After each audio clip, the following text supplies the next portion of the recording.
It's an interesting app, and I feel like I can't avoid it recently. Almost every day I'm hearing this drama, that drama, this TikTok video funny, this TikTok not, this e-girl in my class do renegade, So I'm gonna talk about it and stuff that's happened recently on it, and let's start off with the first thing I wanted to talk about. This. Charlie D'Amelio being ungrateful for her fans and rude to Chef. In today's video, we will be taking a look at Charlie D'Amelio being ungrateful for 100 million followers and being rude to her personal chef. Be sure that you guys watch until the very end because this was really surprising to see Charlie act this way. Anyways, let's get right into the topic. This all started when the D'Amelio family posted a video on their D'Amelio family channel called Our First Mystery Guest Dinner with the D'Amelios. In this video, Charlie was talking about her followers. It seems like she sees her fans as numbers. I will be showing you guys the clip of her talking about her followers, but make sure that you keep watching because you won't believe how disrespectful she was. Wait, whoa. As you can see, Charlie D'Amelio sees her fans as just numbers. Wait, whoa. You keep watching because you won't believe how disrespectful she was. Wait, whoa. As you can see, Whoa. Charlie D'Amelio sees her fans as just numbers. She didn't even say any numbers. You stupid.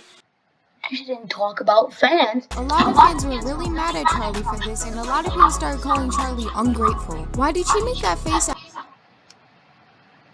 She's 16, and she's on TikTok. On TikTok, everything is numbers.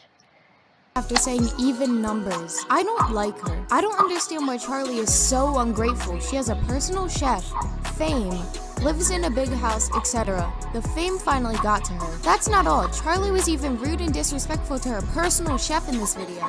Check out this. So where's the part where she said it would be cool to hit 100 million?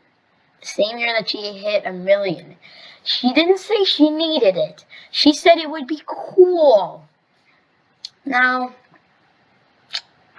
these people just want the views, huh? This is just not Understanding deal terms, because a lot of people don't.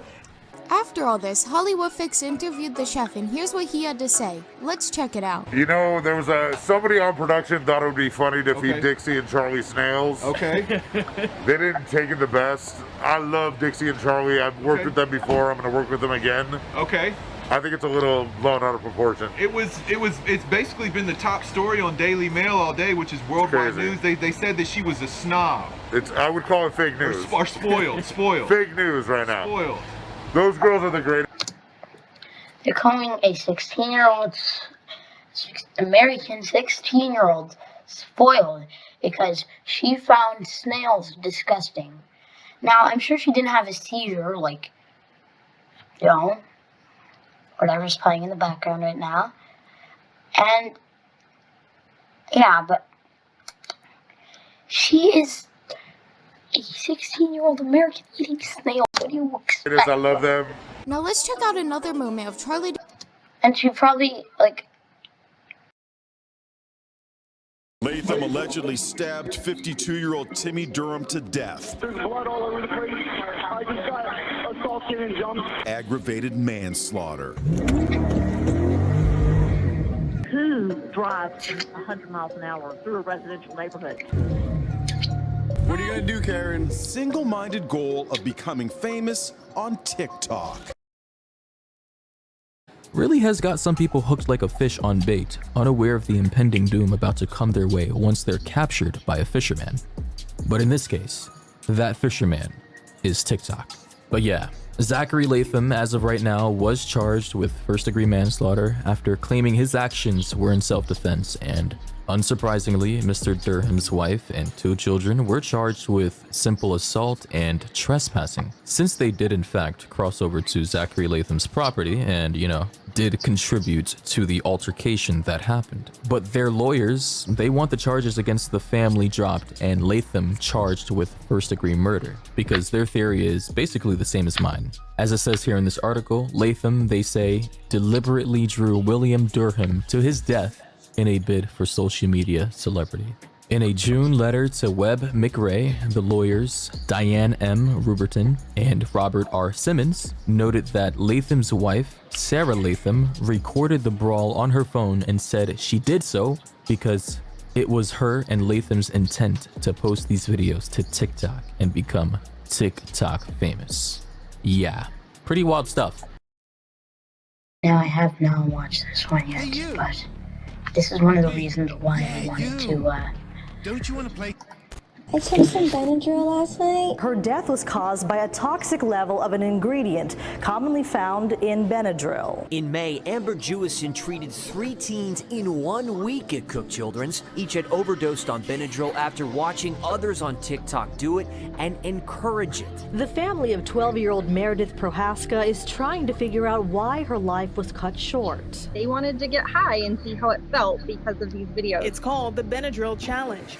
It's as if with each passing day, we as a society stray further and further away from God. So there's this new TikTok challenge, right? That teenagers are doing where they have to swallow 12 to 14 Benadryl pills in one sitting. And I'm just gonna have to come out and say that this is by far the deadliest trend/challenge that I've ever seen on the internet, aside from the Skull Breaker challenge I made a video on towards the earlier part of 2020. Now, I don't know who created this challenge or why they did, but all I know is that they're probably dead by now, because messing around with these kinds of drugs can put you in the hospital for sure. And to educate you guys a little bit about what Benadryl is, Benadryl or diphenhydramine is a specific kind of antihistamine used to treat pain, itching, insect bites, swelling, burns, fevers, allergies, and more. This drug is not a game or a toy to be played with. It's used to treat some of the most severe kinds of illnesses. But in this instance, idiots on TikTok, as always, are using it for some dumb challenge. And I just can't wrap my mind around how someone could think that swallowing a dozen of these pills, or any pills for that matter, would be a bright idea. It says here, 3 teenagers hospitalized after doing Benadryl challenge on TikTok.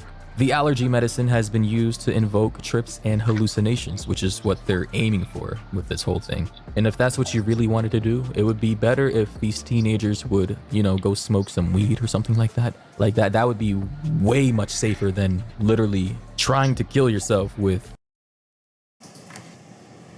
So, I know this was my opinion on it, the app. And I gave my opinion on stuff that's happened on the app, but not my overall opinion. And my overall opinion is that there are good people on there that make good content, but there's what we looked at in this video that is not how social media is supposed to work. I feel like TikTok is trying to become the king of social media, which who isn't, but